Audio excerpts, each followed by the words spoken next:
ইয়ালামু খাইনাতাল আ'য়ুনি ওয়া মা তুখফিস সুদূর।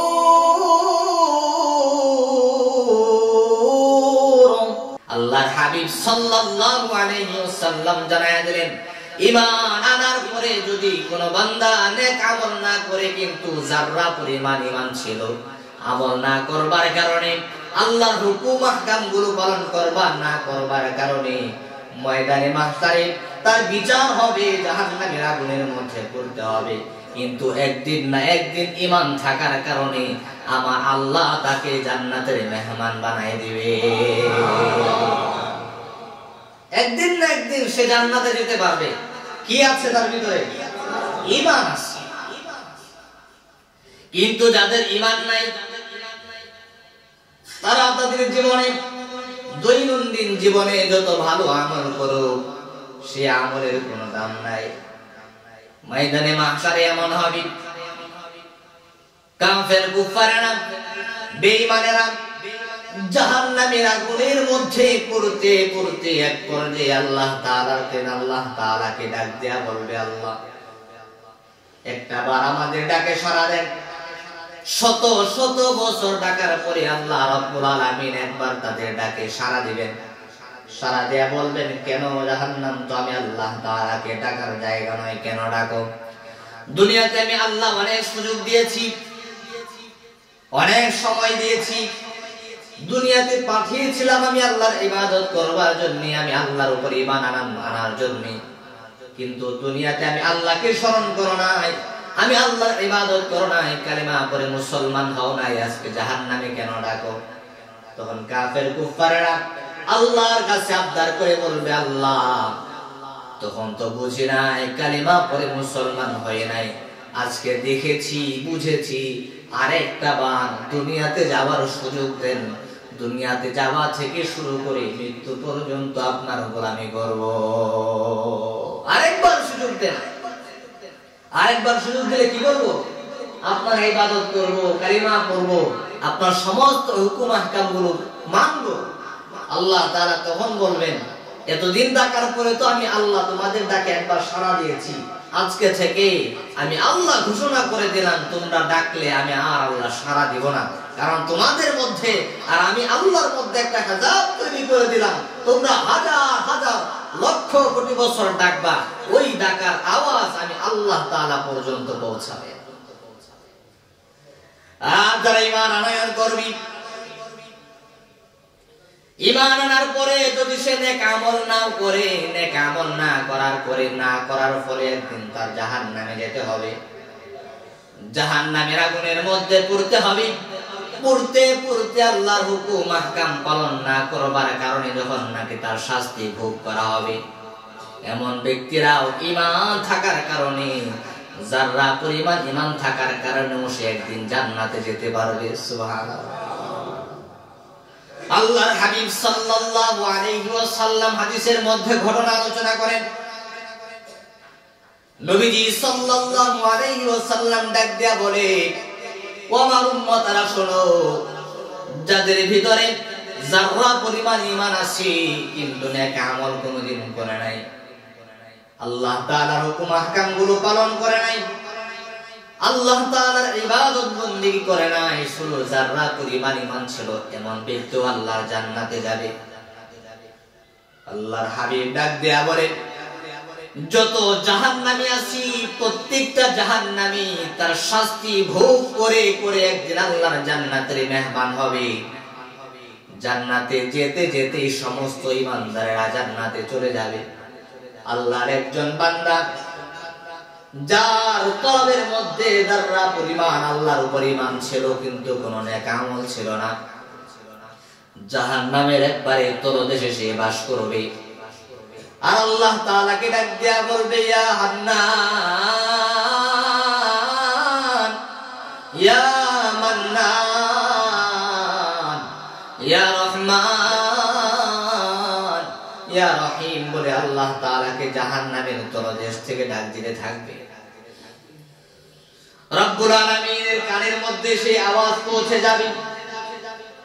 আল্লাহ রব্বুল আলামিন তার সেই জাহান্নামী বান্দাকে ডাক দেয়া বলবে, ও বান্দা, জাহান্নাম তো আমি আল্লাহ তাআলাকে ডাকার জায়গা নয়, তাহলে আমি আল্লাহ তাআলাকে কেন ডাকো?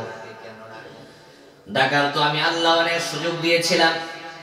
আমি আল্লাহর কথা স্মরণ করাবার জন্য যুগে যুগে আমি পয়গম্বর রাসূল প্রেরণ করেছি। নবীর ওয়ারিস উলামায়ে কেরাম তোমাদের কাছে কোরআনের কথা বলেছিল, তাওহীদের কথা বলেছিল, একত্ববাদের কথা বলেছিল, তখন তোমরা আমল করো নাই। যখন ডাকার সুযোগ ছিল তখন ডাকো নাই। জাহান্নাম তো ডাকার জায়গা না, এখান থেকে কেন ডাকো? তখন আল্লাহর সেই জাহান্নামী বান্দা ডাক দেয়া বলবে, আল্লাহ, দুনিয়াতে নবী রাসূল পয়গম্বর প্রেরণ করেছো, নবীর ওয়ারিস উলামায়ে কেরাম তোমার কথা বলেছে, ইসলামের কথা বলেছে, তখন শয়তানের ধোঁকায় পড়ে গিয়া তোমার হুকুম আহকামগুলো পালন করি নাই, ইবাদত করি নাই। ও আল্লাহ, শত শত বছর ধরে জাহান্নামের আগুনের মধ্যে পড়তেছি। আমার সাথী সঙ্গী যত জাহান্নামী ছিল সবাই সবার শাস্তি ভোগ করে করে এখন জান্নাতি হয়ে গেছে। একমাত্র আমি জাহান্নামী, যে নাকি কালিমাওয়ালা মুসলমান ছিলাম কিন্তু নেক আমল করি নাই, সারা জীবন নাফরমানি করেছি। আমি সর্বশেষ জাহান্নামী, যে নাকি সমস্ত ইমানদারদের মধ্য থেকে সবার পিছনে পড়ে আছি, এখনো জান্নাতি হতে পারি নাই। আল্লাহ রাব্বুল আলামিন তখন তাকে ডাক দেয়া বলবেন, তুমি কি চাও? জাহান্নামী সেই বান্দা ডাক দেয়া বলবে, আল্লাহ, জীবনে যেহেতু কোনো নেক আমল করি নাই, জান্নাতের প্রত্যাশা লালন করতে পারি না, জান্নাত চাওয়ার মতো সাহস আমার মধ্যে নাই, তবে তোমার কাছে একটা আরজি। ও আল্লাহ, আমি তো এমনিতেই জাহান্নামী, তবে জাহান্নামের শাস্তিটা একটু লাঘব করবার জন্য জাহান্নামের দরজার মধ্যে আমাকে একটু জায়গা করে দাও। জাহান্নামের দরজার মধ্যে আমাকে একটু জায়গা করে দাও। ওই জাহান্নামের দরজার কাছাকাছি থেকে তুমি আমাকে শাস্তি দাও, এতে কোনো আমার আপত্তি নাই। আল্লাহ রাব্বুল আলামিন বান্দার কলবের হালত জানেন কিনা? বান্দা কি চাইবে, বান্দা কি বলবে, রব তার মনের খবর জানেন কিনা? বলেন। দুনিয়ার কোনো মানুষ না দেখলেও একজন দেখেন, তিনি কে? জবাব দেয়া বলেন, তিনি কি? আমার আল্লাহ ডাক দেয়া বলেন, ইয়ালামু খাইনাতাল আ'য়ুনি ওয়া মা তুখফিস সুদূর।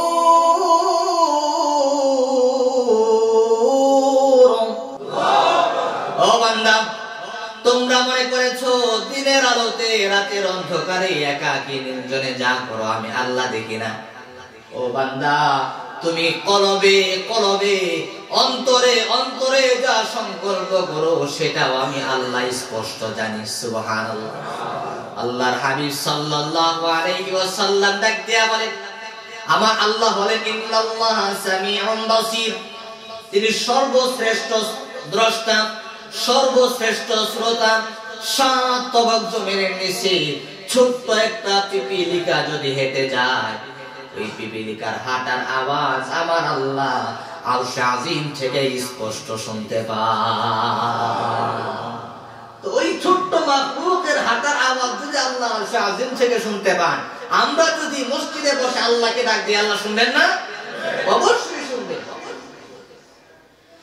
আল্লাহ তো বান্দার কলবের হালত জানেন। বান্দা আমার কাছে কি চাইবে, কি প্রত্যাশা করবে? রব্বুল আলামিন ডাক দিয়া বলে, বান্দা, দুনিয়াতে আমি আল্লাহ ডাকার সুযোগ করে দিয়েছিলাম, দুনিয়াতে আমি প্রেরণ করেছিলাম আমি আল্লাহকে ডাকার জন্য, আমি আল্লাহর ইবাদত করবার জন্য। তখন তুমি আমি আল্লাহকে ডাকো নাই, আমি আল্লাহকে স্মরণ করো নাই। আজকে জাহান্নামে এসে আমি আল্লাহর নাম ধরে ডাকতেছো, আমি আল্লাহর সিফাতি নাম ধরে ডাকতেছো। বান্দা সাবধান, জাহান্নাম কিন্তু আমি আল্লাহকে ডাকার জায়গা না, আর কোনোভাবে আমাকে ডাক দিবা না। বান্দা ডাক দেয়া বলে, আল্লাহ, আমার এই প্রত্যাশাটা কবুল করে নাও, আমার এই তামান্নাটা তুমি কবুল করে নাও, কথা দিলাম আমি কিন্তু আর তোমাকে ডাক দেব না, জাহান্নামের শাস্তি লাঘব করবার কথা আমি আল্লাহ বলবো না। কেন বলবো না? জীবনে কোনো নেক আমল করে নাই, সারা জীবন নাফরমানি করেছি, আমার তো সাহস হয় না জান্নাত তোমার কাছে চাইবো। সুবহানাল্লাহ। কিন্তু বান্দার ঈমান কোথায়? বান্দার ঈমান হলো ভয় এবং আশার মাঝখানে। ভয় এবং আশা, তামান্না, দুইটার মাঝখানে কি বলেন? ঈমান। বান্দার ঈমান হলো দিলের প্রত্যাশা, তামান্না আবার ভয়। হযরত রাসূল সাল্লাল্লাহু আলাইহি ওয়াসাল্লাম উদাহরণ দিতে গিয়ে বলেন, এই মজলিসের মধ্যে হযরত ওমরের বর্ণনা দিতে গিয়ে বলেন, হযরত ওমর বলেন যে আল্লাহ যদি আরশে আজিম থেকে ঘোষণা করেন যে এই মজলিসের মধ্যে একজন জাহান্নামী আছে। কয়জন জাহান্নামী? এই শত শত মানুষের মধ্যে একজন জাহান্নামী আছে। ওমর বলে তখন আমার দিলের মধ্যে ভয় হয়, আমি মনে হয় সেই নাফরমান, আমি মনে হয় সেই জাহান্নামী, আমার মতো পাপী তো আর কেউ নাই। সুবহানাল্লাহ। আবার হযরত ওমর বলেন, আল্লাহ তাআলা যদি আরশে আজিম থেকে বলে এই মজলিসের মধ্যে আল্লাহর একজন জান্নাতি বান্দা আছে, হযরত ওমর বলে আমার দিলের মধ্যে তখন তামান্না হয়, আমি মনে হয় সেই জান্নাতি। সুবহানাল্লাহ। এই যে ভয় এবং আশা, দুইটার মাঝখানে কি? ঈমান। রাসূল সাল্লাল্লাহু আলাইহি ওয়াসাল্লাম বলেন, আল্লাহর সেই বান্দা জাহান্নামের দরজার ভিতরে থেকে সে মনে মনে এই প্রত্যাশাও করতে পারে না, তার দিলের তামান্না আল্লাহ তাআলার কাছে বলতে পারে না, আল্লাহ তুমি আমাকে জাহান্নাম থেকে মুক্তি দিয়া জান্নাতি করে দাও। এই কথা কেনই বা বলবে? তার জীবনে কোনো নেক আমল নাই, আবার জান্নাতের তামান্না অন্তরে আছে না নাই? অন্তরে তামান্না আছে। রব্বুল আলামিন দেখেন কিভাবে আল্লাহ তাআলা জাহান্নাম থেকে জান্নাতি বানাবেন। শুধুমাত্র যারা ঈমান থাকবার কারণে, জীবনে কোনো নেক আমল নাই, তারপর আল্লাহ তাআলা একদিন জান্নাতের মেহমান বানায় দিবে। আল্লাহ তাআলা যখন বলবে, বান্দারে জাহান্নাম কিন্তু আমি আল্লাহ তাআলাকে ডাকার জায়গা না, এই জাহান্নাম থেকে সাবধান, আর কখনো কিন্তু আমাকে ডাকবি না। বান্দা বলবে, আল্লাহ কথা দিলাম আর কখনো তোমার কাছে কোনো কিছু প্রত্যাশা করব না, জাহান্নামের দরজার মধ্যে আমাকে একটু জায়গা করে দাও। আল্লাহ তাআলা তার এই প্রত্যাশা কবুল করে নিলেন। এই প্রত্যাশা কবুল করে নিয়া, তার এই আরজি কবুল করে নিয়া জাহান্নামের দরজার কিনারে তাকে একটু জায়গা করে দিবেন যে তুই এখানেই থাক। কারণ ওর সাথী সঙ্গী সবাই জান্নাতি হয়ে গেছে, ঈমানদার যারা পরিমাণ ঈমান ছিল একমাত্র সেই জাহান্নামে এখনো আছে, আর কোন ঈমানদার জাহান্নামে নাই। আল্লাহু আকবার। কিন্তু আল্লাহ তো কোন ঈমানদারকে জাহান্নামে রাখবেন না, তার ভিতরে আছে, সেটার নাম কি? তার ভিতরে কি আছে? ঈমান আছে। যারা থেকে যারা হোক একদিন হলেও তো কালিমা পড়ে মুসলমান হয়েছে। কথা বলেন ঠিক কি না? এবার রব্বুল আলামিন তার দিলের দিকে রুজু করেন, বান্দার কলব কি চায়। রব্বুল আলামিন তার দিলের ভিতরে জাহান্নাম থেকে মুক্তির প্রত্যাশা ঢুকাই দিলেন। সুবহানাল্লাহ।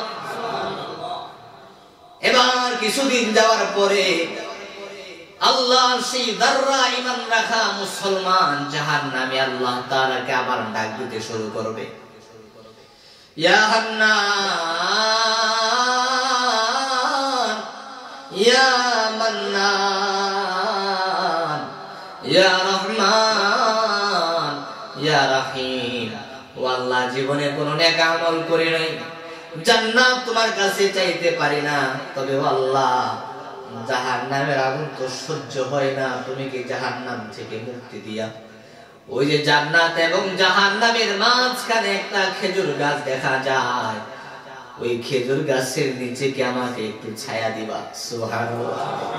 ও আল্লাহ, জান্নাতে যাওয়ার মতো কোনো যোগ্যতা আমার নেই, জান্নাত পাওয়ার মতো কোনো নেক আমল আমি করি নাই।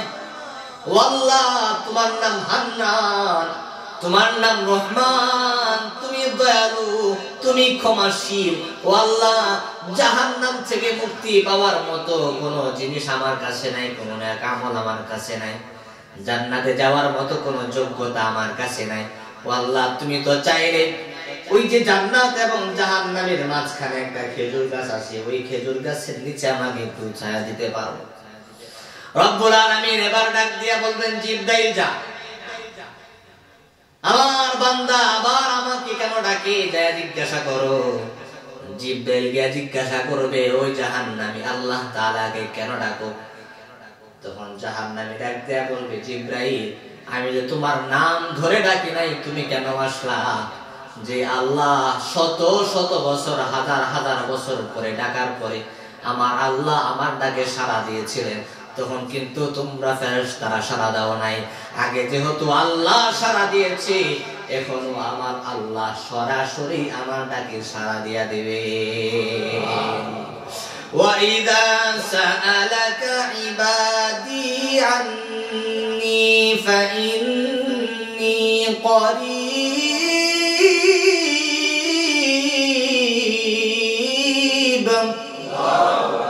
বান্দাটাকে আল্লাহ সাড়া দিবেন, কারণ আল্লাহ তো বান্দার খুব নিকটে। কথা বলেন ঠিক কিনা? বান্দার এতটা নিকটে আল্লাহ রাব্বুল আলামিন ডাক দেয়া বলে, ওয়া নাহনু আকরাবু ইলাইহি মিন হাবলিল ওয়ারিদ। ও বান্দারে, তোমার গর্দানের মধ্যে যে শাহক আছে, ওই শাহকের চাইতে অধিক নিকটে বান্দা তুমি ডাকার মতো ডাকতে পারো না, যার কারণে আমি আল্লাহ তোমাদের ডাকে সাড়া দেই না। যদি ডাকার মতো ডাক দাও, যেখান থেকে ইচ্ছা সেখান থেকে ডাক দিবা, তুমি ডাক দিতে দেরি হবে, আমি আল্লাহ তুমি বান্দার ডাকে সাড়া দিতে দেরি করব না। এবার জাহান্নামী ডাক দেয়া বলে, জিবরাইল আমি কিন্তু তোমার নাম ধরে ডাকি নাই, আল্লাহকে ডাক দিয়েছি, আল্লাহই সাড়া দিবেন। আল্লাহু আকবার। জিবরাইল গিয়ে আল্লাহর কাছে বিচার করলো, আল্লাহ তোমার সেই জাহান্নামী বান্দার মনে হয় একটু সাহস বেড়ে গেছে, সে আমার সাথে কথা বলে না, তোমার সঙ্গেই কথা বলবে। সুবহানাল্লাহ। আল্লাহ রাব্বুল আলামিন সেই জাহান্নামীর সঙ্গে কথা বলবেন। বলবেন, কি ব্যাপার? আগেই তো বলেছিলা আর কোনো প্রত্যাশা করবা না জাহান্নাম থেকে, আমি আল্লাহ তাআলাকে ডাক দিবা না, তাহলে আবার কেন ডাক দিলা? এবার সেই বান্দা বলবে, আল্লাহ সারা জীবন নাফরমানি করেছি, এত বছর জাহান্নামের আগুনের মধ্যে পড়েছি। আগের বার তুমি আমার একটা আরজি কবুল করেছিলা, আরেকটা আরজি হলো, আল্লাহ জান্নাতে যাওয়ার মতো কোনো যোগ্যতা আমার নাই, ও আল্লাহ জান্নাত পাওয়ার মতো কোনো নেক আমল আমি করি নাই, ও মালিক তবে তোমার কাছে প্রত্যাশা, ওই যে জান্নাত এবং জাহান্নামের মাঝখানে একটা খেজুর গাছ দেখা যায়, ওই খেজুর গাছের নিচে আমাকে একটু জায়গা করে দাও, আমি সেখানে বসে বসে তোমাকে ডাকবো। সুবহানাল্লাহ। আল্লাহ বলবেন, সাবধান, আর কিন্তু ডাকা যাবে না, এটাও কবুল করলাম। সুবহানাল্লাহ। এবার রব্বুল আলামিন জান্নাত এবং জাহান্নামের মাঝখানে খেজুর গাছের নিচে থেকে একটু জায়গা করে দিবেন। রব্বুল আলামিন বান্দার এই প্রত্যাশা কবুল করে জিবরাইলকে ডাক দেয়া বলবে, জিবরাইল ওই খেজুরগুলো দেখবি, দালানগুলো দেখবি, জান্নাতের আশপাশগুলো দেখবি। ও বান্দা, আমার বান্দা যখন জান্নাতের দিকে তার দৃষ্টি নিবদ্ধ করবে, তুমি জিবরাইলকে আমি আল্লাহ হুকুম করে দিলাম, তার দৃষ্টি যখন জান্নাতের দিকে থাকবে, তুমি তখন হঠাৎ করে জান্নাতের একটা দরজা খুলে দিবা। সুবহানাল্লাহ।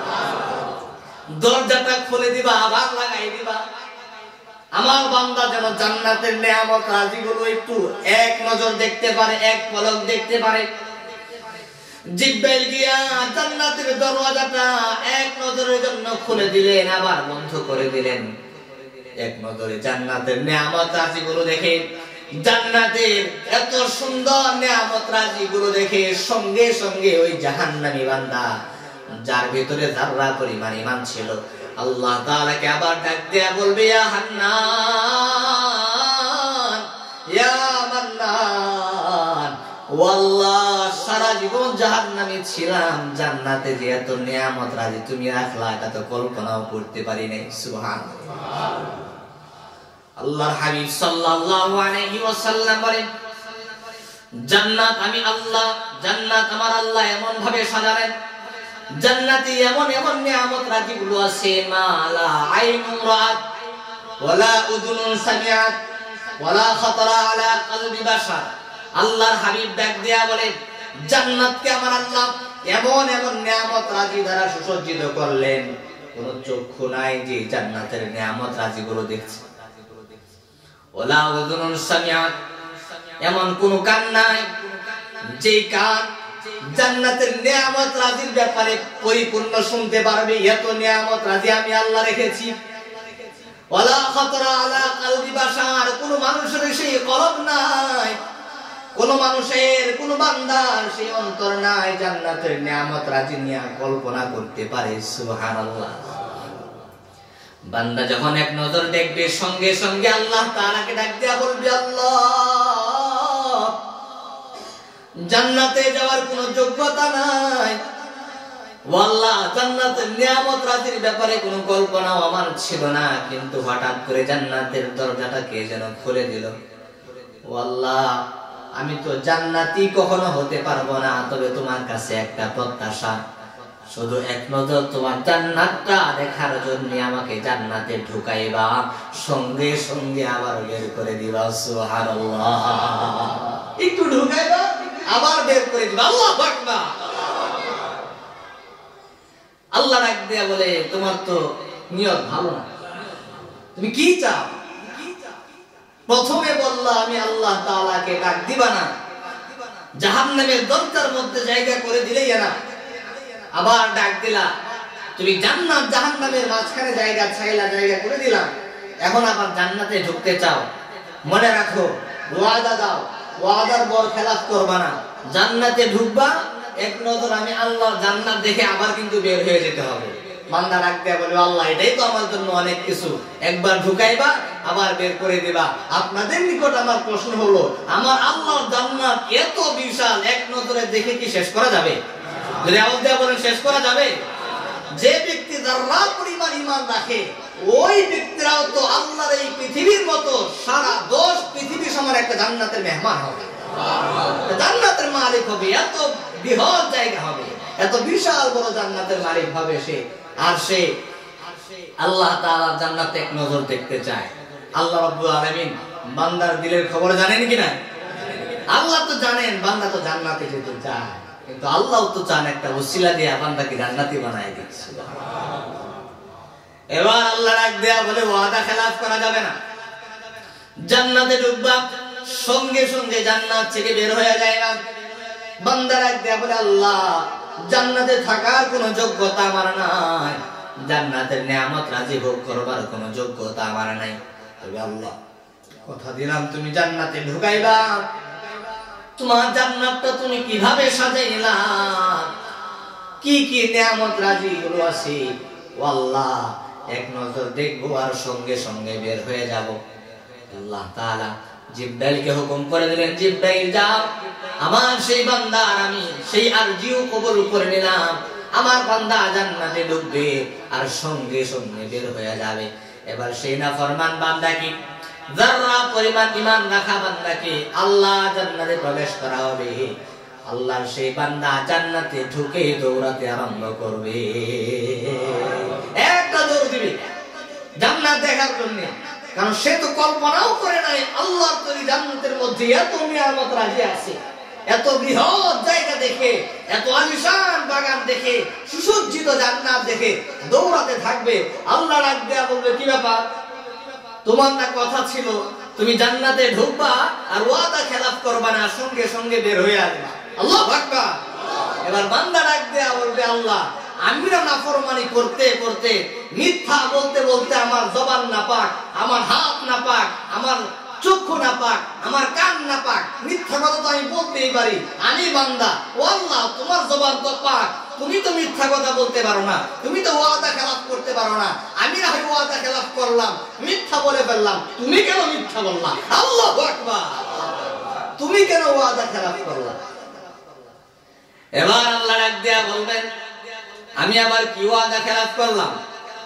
এবার সেই বান্দা ডাক দেয়া বলবে, আল্লাহ উলামায়ে কেরাম আলোচনা করতেন, তুমি কোরআনুল হাকিমের মধ্যে বলেছো, ইন্নাল্লাযীনা আমানু ওয়া আমিলুস সালিহাতি কানাত লাহুম জান্নাতুল ফিরদাউসি নুজুলা খালিদিনা ফিহা لا يبغون عنها حولا ওলামায়ে কেরাম কোরআন এবং হাদিসের আলোকে বয়ান করতে শুনতাম তুমি নাকি কুরআনুল হাকিমের মধ্যে বলেছো আল্লাহর কোন বান্দা যদি একবার জান্নাতে প্রবেশ করে আবাদুল আবাদ পর্যন্ত জান্নাতে থাকবে আমি আল্লাহ তাকে কখনো জান্নাত থেকে বের করব না।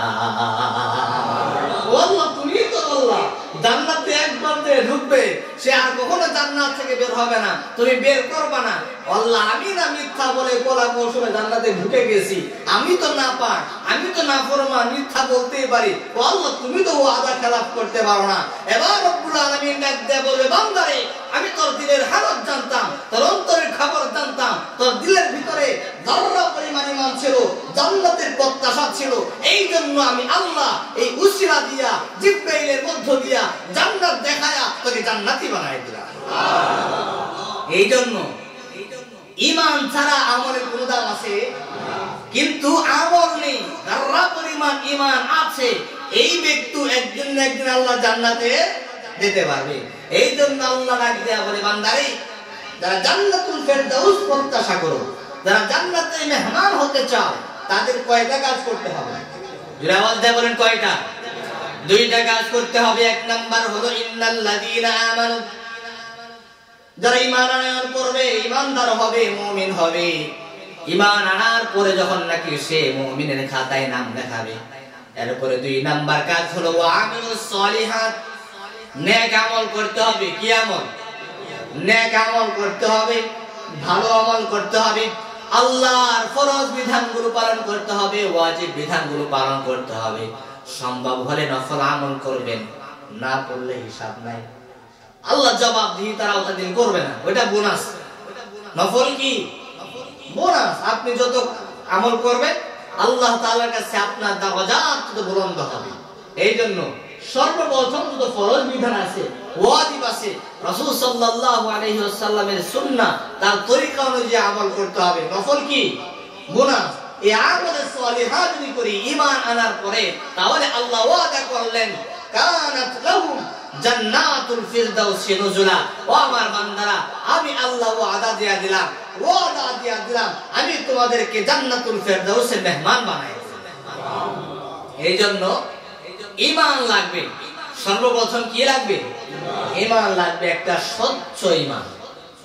কি ঈমান? স্বচ্ছ ঈমান, যে ঈমানের মধ্যে কোনো ভেজাল থাকবে না, যে ঈমানের মধ্যে কোনো শিরক থাকবে না, যে ঈমানের মধ্যে কোনো বিদআত থাকবে না। একবারে সাচ্চা একটা স্বচ্ছ ঈমান নিয়ে যদি আল্লাহর কাছে যাইতে পারি, আমল যদি কম হয় আল্লাহ তাআলা এই সাচ্চা ঈমানের কারণে, স্বচ্ছ ঈমানের কারণে আমাদেরকে জান্নাতের মেহমান বানায় দিবেন। এই জন্য জীবনে যাই কিছু করি ঈমান যেন না হারাই। ঈমান হইল আমাদের মূল সম্পদ। ঈমান কি? মূল সম্পদ, মূলধন। আপনি যখন ব্যবসায় নামবেন, একটা পুঁজি নিয়ে নামলেন, 1 লক্ষ টাকা পুঁজি নিয়ে ইনভেস্ট করে আপনি নামলেন, এখান থেকে আপনি লাভের আশা করেন, যদি আপনার মূলধনই লস খান, ইনভেস্ট যদি নষ্ট হয়ে যায়, আপনার ওখান থেকে লভ্যাংশ আসবে? আপনি পথের ভিখারি হয়ে যাবেন।